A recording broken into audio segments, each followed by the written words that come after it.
Hoekom dink jy het die donderdag voor Goeie Vrydag vir die Christendom net soveel belangrikheid soos die res van die Paasfees? Kom ek verduidelik. Die donderdag voor Goeie Vrydag het deur die eeue in die kerk baie aandag gekry, dalk omdat daar so baie is wat daardie dag gebeur het, maar wat ook baie betekenisvol was. Ons kom agter, dinge gebeur nie sommer net nie. Daar is baie detail in hierdie gebeure. Iewers deur die loop van die dag stuur Jesus van sy disippels om vir hulle die plek vir sy laaste paasmaal gereed te kry. Maar dit was 'n spesifieke plek, vooraf gereël. Hoe weet ons nie, maar gaan lees gerus die fyn besonderhede wat Jesus in sy opdrag insluit in Markus 14 vers 13 tot 15. Later die dag gebeur daar 'n reeks belangrike dinge, dat een van sy disippels hom gaan verraai, en later die aand weer dat Petrus hom gaan verloon, weer met baie detail. Al 4 die evangelies bevat hierdie gebeure en Jesus se woorde soos in Markus 13 vers 34. Jesus sê toe vir hom, dit verseker ek jou, jy sal vandag nog in hierdie nag, voordat die haan 'n tweede keer kraai, my 3 keer verloon. Na die paasmaal en die instelling van die nagmaal, kry ons natuurlik daardie aangrypende tyd waar Jesus in die tuin van Getsemane ernstig by die Vader pleit. Hy is angstig en baie benoud. Die disippels slaap.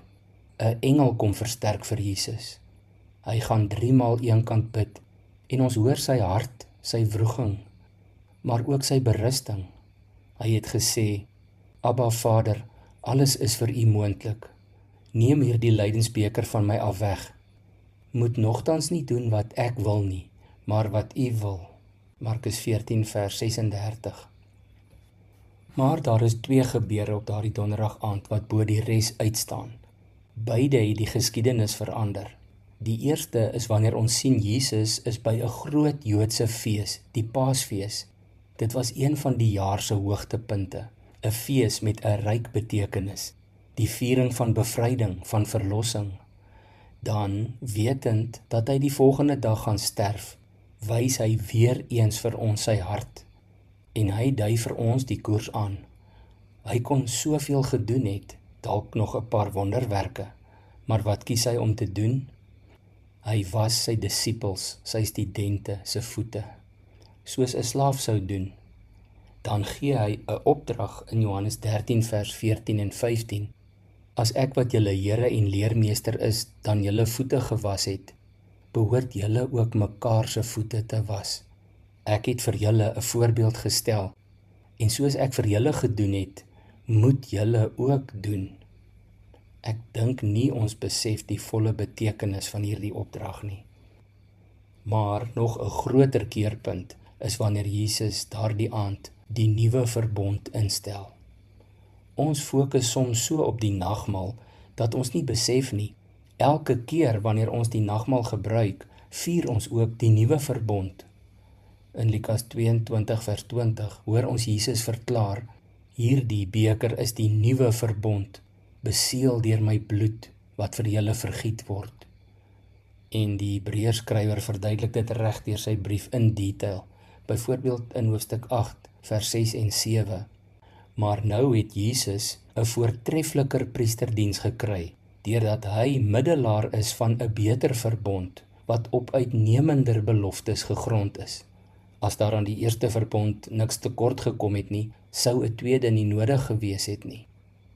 Jesus, die middelaar van 'n beter verbond.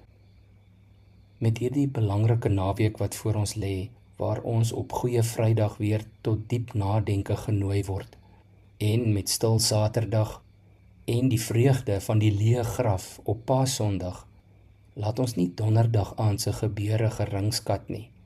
Dit is deel van die hele verlossingswerk wat Jesus daar in Jerusalem klaargemaak het, afgehandel het. Kom ons bid saam. Here Jesus, baie dankie dat U vir ons bevryding gebring het, die ewige lewe, die nuwe verbond, die liefdesgebod.